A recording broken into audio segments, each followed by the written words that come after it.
Здравейте, приятели на Любословие БГ. Аз съм Росен Карамфилов, а вие сте с рубриката Революция. Днес сме малко неформално на гости в студиото на подкаста Разговорски чашки. И ми е изключително приятно да ви представя един от най-силните хора, които познавам. Той е български юрист, общественик, политик, доктор по конституционно право. Ще пропусна нещо със сигурност. Последният да затвори вратата? Да, изпълнителен директор на Института по модерна политика. Какво ще пропускам?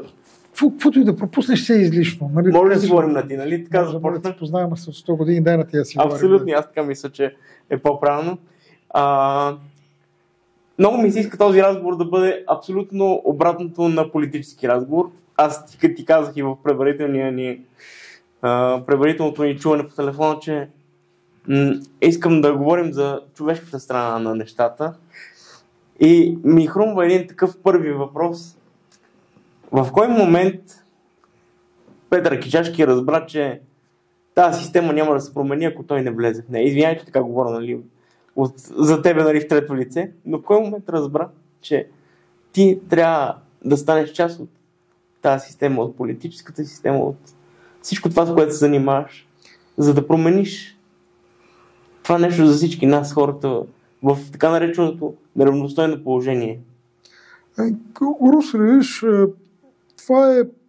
Аз имам една дълга, сложна, тежка биография.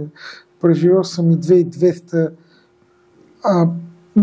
Може би има един момент, в който съм го разказвал и на мои близки, но нали, публично не съм разказвал до сега, при теб го разказвам, който е момента, всъщност, който е вододела. Нали, знаеш, има една такава... За него те питам. Да, има един момент, в който на всеки е, нали, ситуация тип make it or break it. Нали, разбирам.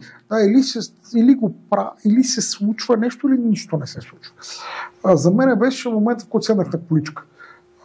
Аз съм роден с увреждане. Моето увреждане е по рождение, но до 7 годишна възраст ходех.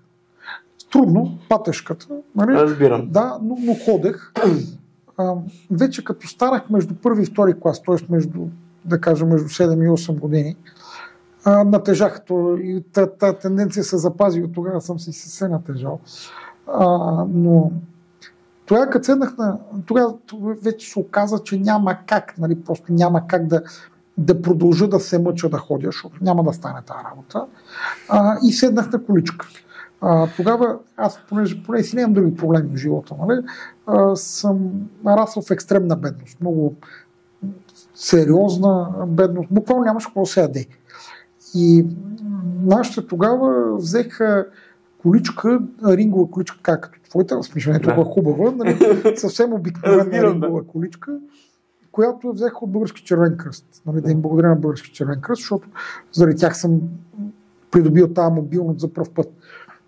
Тая количка тогава те я получиха като дарение, качиха я горе в къщи и живеехме в един много мизерен панелен апартамент, клебарки, чудеси, всичките красоти на живота. Всичките красоти на живота.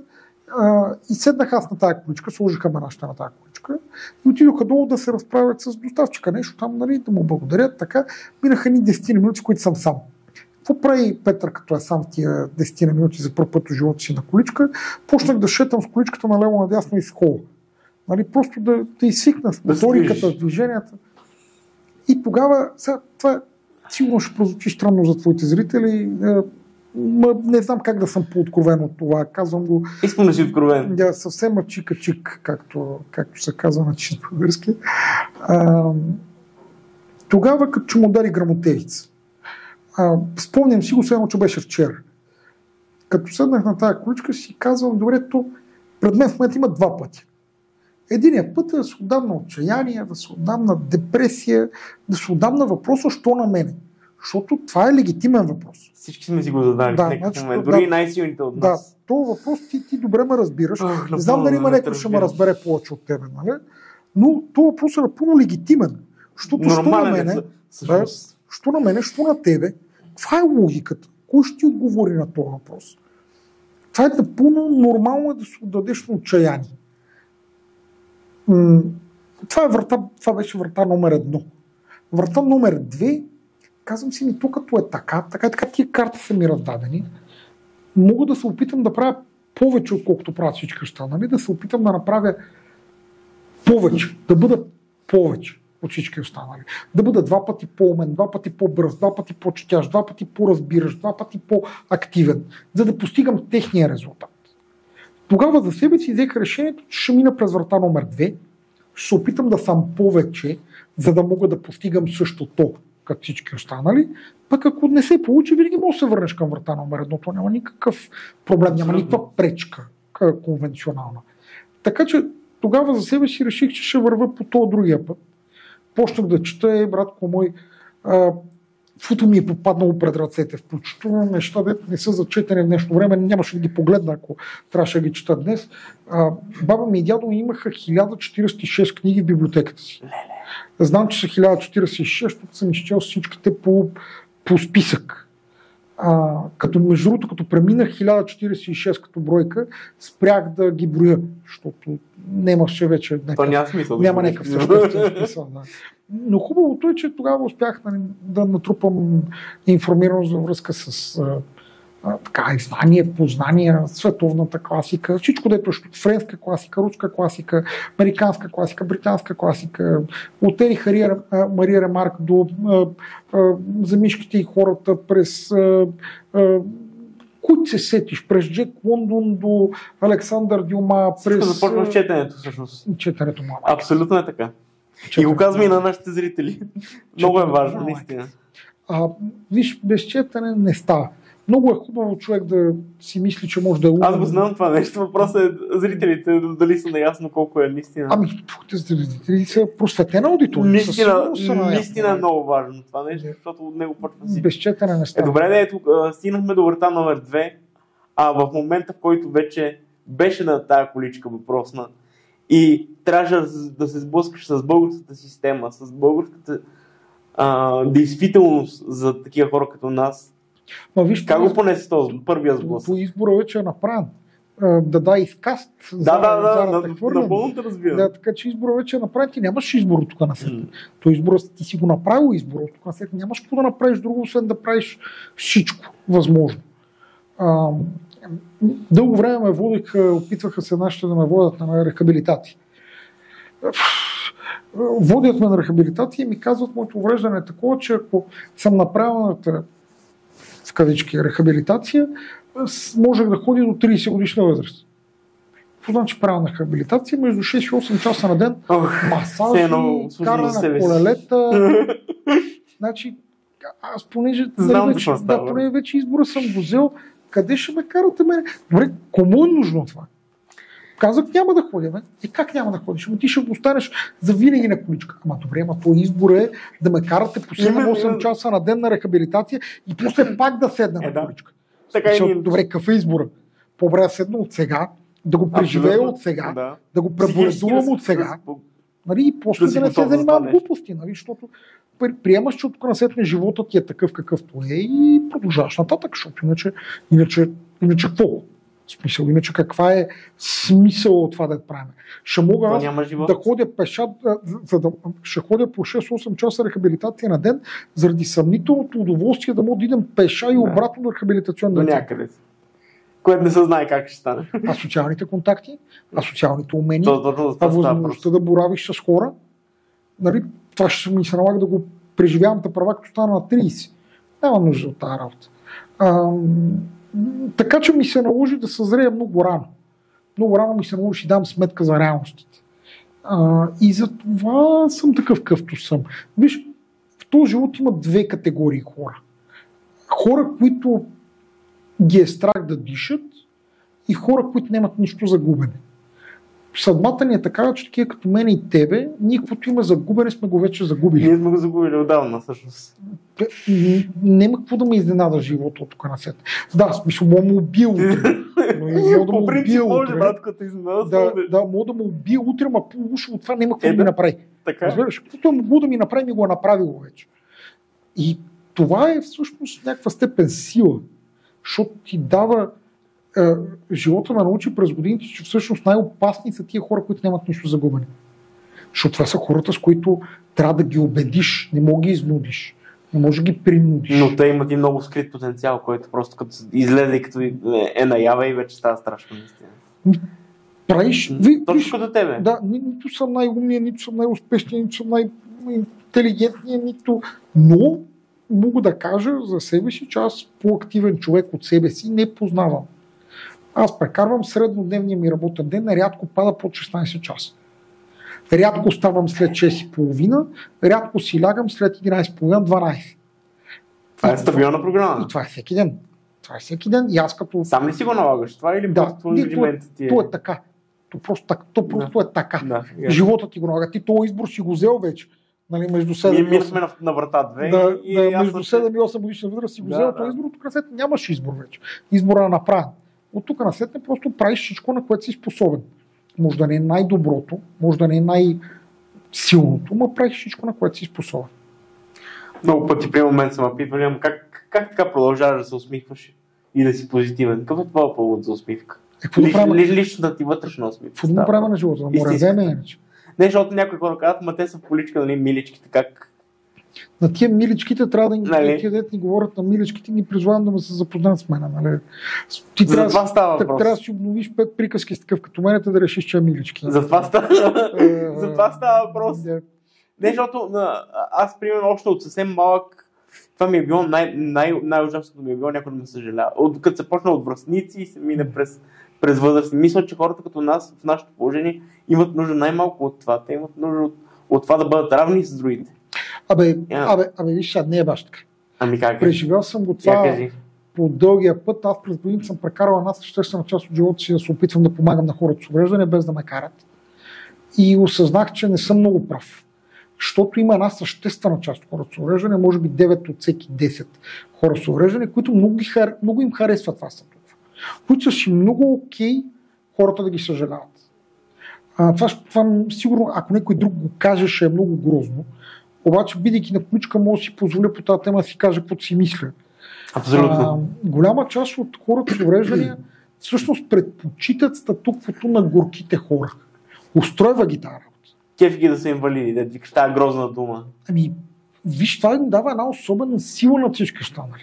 Защото е инвалид от английски да кажем, че означава невалиден на нашите зрители. Да, и това им дава възможност да ги искат още, да са се неправдани.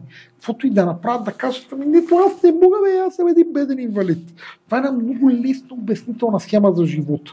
Между другото, знаеш, това е една от съществените причини, поради която голяма част от хората с увреждания уважават ме, винаги ме ползват, когато имат за какво.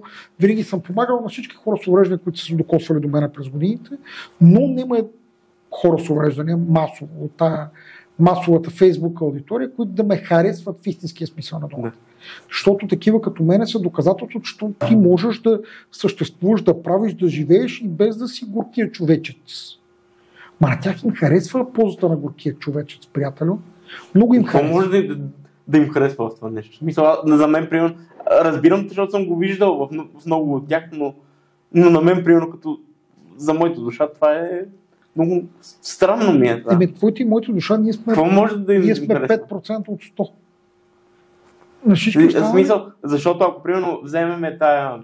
Нали мога да си пуша, бе? Може, разбира. Това си е твоето студио. Така че може да си прави каквото си искам. Разбира се, че е така. Колелото си може да си слизам как си искам. Абсолютно е така. Не, защото това се замислям, че реално погледнато, ако наистина гледаме на нашето малко общество от хора с всякакви различни проблеми и наистина сме едно стадо, което се примирява с това, което му се случва и никога не надига глас. Защото, примерно, ето аз мога да ти дам един друг пример, срещу който се боря вече сумата и години и преди, може би, 2 години, доста сериозно имах няколко медийни изяви, свързани с това. Примерно, ето програмата на Столична община Асистент за независим живот, която не знам дали си запознат с нея, но там живееш по час на определени часове, които са абсолютно фиктивни. Аз съм един от хората, които ги принуди да въведат тази програма и на First Place.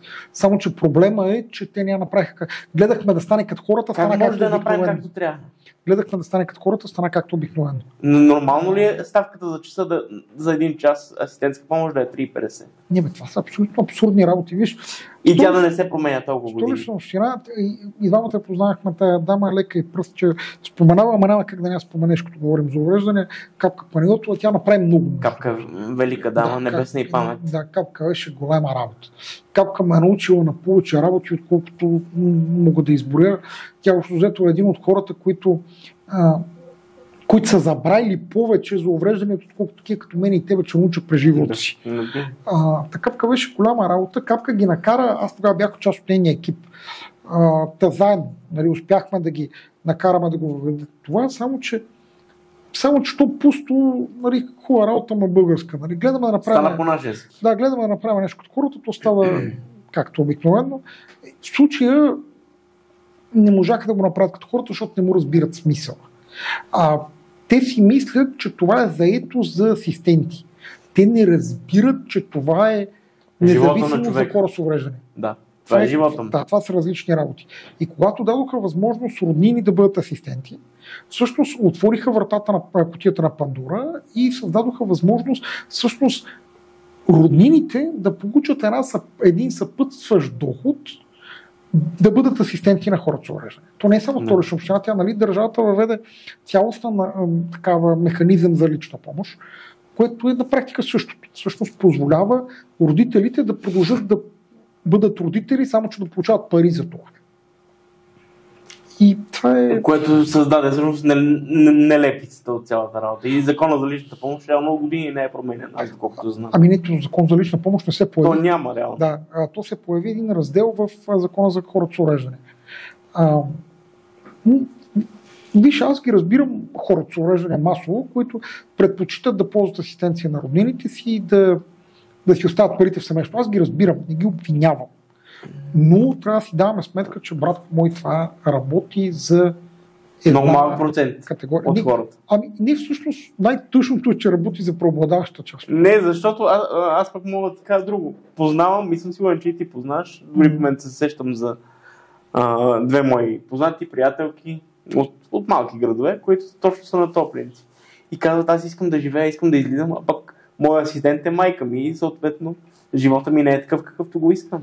И аз в този момент им казвам, нали, може да звучи грубо, може да звучи и казвам, то ти си виновен, че си избрал този живот. Реално погледнато в нормалния свят. Илфи Петров чел ли си? Чел съм, разбира. Там има една много велика приказка, дето казва спасението на даващите в ръцете на самите даващи. Точно така е. Хората си виновни. Виж, аз мога да звучи грубо и пак ти казвам, ние с тебе хубаво си говорим, ама ако е някой друг, а не сме двама тук на колички, дето си говорим, за тия приказки ще звучи много грозно. Ама ние може да си позволим да кажем истината. Проблема е, че голямата част от хората с увреждане не искат да живеят независимо. Те не искат да носят тази отговорност. Затова се връщам на предишния разговор, на тях много ги устройва да бъдат инвалиди. Да. Тях много ги устройва да бъдат горките хора. Тях ги устройва да бъдат съжалявани. Защото така не носиш отговорност. Защото когато го живееш живота, както го живеят всички останали, ти носиш отговорност. И то голяма. Даже двойна мога да ти кажа, защото пък се бориш по друг начин. Точно така, да. Обаче масата хора не предпочитат да носят отговорност. Иска им се да не носят отговорност. И това ти не може да избягаш от човешката природа. Хората са такива, каквито са. И в това няма нищо лошо, само че има и такива като мен и тебе, има и други такива като нас, много, които искат да живеят живота по друг начин. Обаче те нямат това право на избор.